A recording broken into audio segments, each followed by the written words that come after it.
আল্লাহ তাআলা না চাইলেই কোনো কিছু সম্ভব না। দেখুন, লোকটি বোমা লাগাই দিয়ে চলে গেল লোকটিকে মারার জন্য, কিন্তু আল্লাহ যদি না মারে কাউকে, আল্লাহ যদি তার হায়াতে রাখে, তো কেউ কাউকে মারতে পারে না।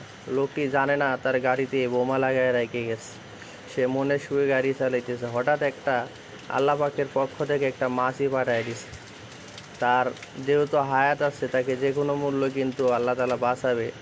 মাছিটা তাকে ডিস্টার্ব করতেছে, গাড়ি চালাতে সময় সমস্যা হইতেছে। এদিকে কিন্তু টাইমও কিন্তু শেষের দিকে।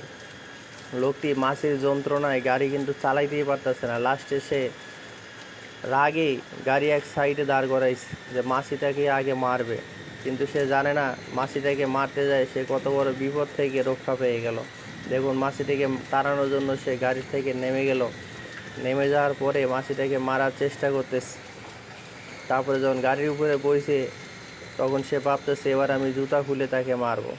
সে জুতাটা হাতে নিয়ে মারতে গেছে, আর তখনই বোমা বাস্ট হয়ে গেল। এদিকে যারা বোমা লাগাইতে গেছে তারা ভাবতেছে সে মারা গেছে। তো যার হায়াত আছে তাকে কেউ মারতে পারবে না, আল্লাহর হুকুম ছাড়া গাছের পাতাও নড়ে না। দেখছেন, একটা মাছির উছিলায় লোকটি প্রাণে বেঁচে গেল, আলহামদুলিল্লাহ।